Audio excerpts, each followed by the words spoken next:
Bonjour, moi et mon collègue Charles allons vous présenter un reportage sur Vincent Raymond. C'est un ancien étudiant en dentisterie. Il est allé faire un stage en Bolivie, donc en Amérique du Sud, parce que pour lui, c'était vraiment important d'aller aider une cause, donc d'aller aider les gens dans le besoin. C'était quelque chose qui lui tenait vraiment à cœur.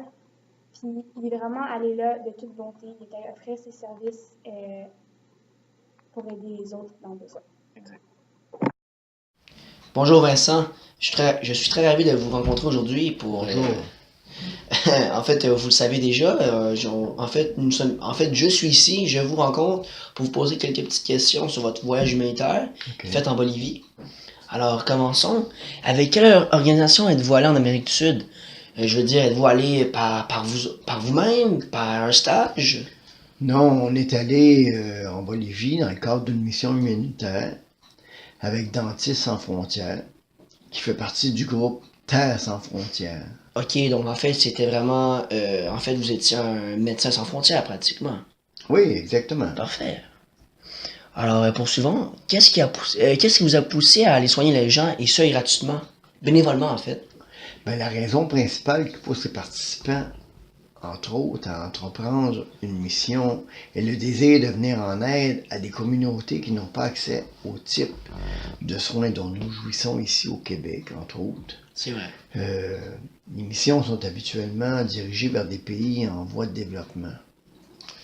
Il va sans dire que de découvrir aussi un pays riche euh, culturellement que la Bolivie était assurément un incitatif non négligeable. Effectivement, il y a de très beaux paysages et de très belles cultures à découvrir en Bolivie. Bien sûr. Alors, maintenant, quels problèmes avez-vous rencontrés? Des problèmes avec vos appareils, des outils?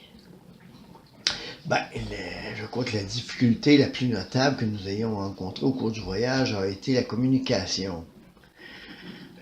Bien que nous ayons une traductrice parlant espagnol, certains de nos patients ne parlaient que l'Emera, la langue du peuple homonyme bordant le lac Titicaca.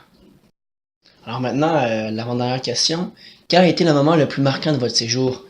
C'est-tu la rencontre avec les enfants, en fait? Comment est-ce que les gens étaient émus de vous avoir, en fait, pour leur soigner, en fait, leurs caries, leurs problèmes de buccal?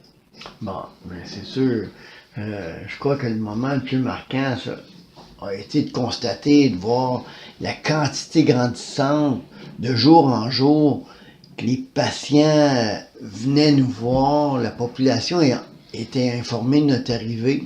Certaines personnes là, venaient jusqu'à marcher là, 3 heures en transportant leurs enfants pour venir nous voir et devaient faire le voyage de retour par la suite. Non, c'était mémorable. Là. C'est pas quelque chose qu'on voit ici au Québec. Là. Mais bon, c'est comme ça dans le pays. C'était vraiment en fait, c'était comme une sortie obligatoire et, en fait, qui arrive presque jamais pour eux.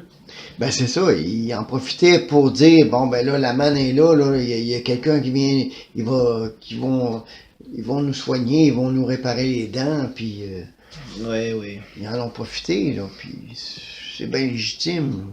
effectivement. Alors, pour terminer, comment a été votre installation là-bas? Le manque d'outils, comment était le bâtiment en fait? Dans quelles conditions étiez-vous installé? Ben nous étions basés dans une clinique destinée à presque tous les types de traitements médicaux. Les unités dentaires ont été transportées depuis le Canada et étaient offertes à la communauté à la fin du voyage, mais les installations étaient très rudimentaires. Nous travaillions sur des chaises pliantes à la lumière d'une lampe frontale. Wow, ok. On est loin du Québec là. Oui, oui, effectivement, je peux en constater. Il n'y a pas, y a rien de similaire ou non, non, non. Mais bon, il s'est fait ce qui s'est fait, puis tant mieux. Parfait. Alors, ça va être tout, ça va être tout pour nous aujourd'hui. Merci bien de votre rencontre et au plaisir de vous rencontrer. Bien sûr, le plaisir est pour moi. Merci. Alors, on voudrait remercier Vincent Raymond d'avoir accepté cette interview avec nous. Nous en sommes très reconnaissants. Alors, sa contribution pour, régler la disparité des richesses à travers le monde a été, comme vous avez pu le constater, d'aller en Bolivie et offrir ce service de dentiste à ceux qui en avaient pas, oui, et qui en avaient besoin. Selon nous, ça a été une très bonne action de sa part, mais pas juste une bonne action qui a été réussie avec succès, car ici au Québec, on pense que les soins de dentiste, c'est quelque chose de normal, mais pour eux, pour certains, c'était même un rêve, surtout pour les personnes âgées, où est-ce qu'il y avait plein de malformations dans la bouche. En fait, ils ont pu être guéris et soignés par de vrais professionnels. Alors, merci et à la prochaine.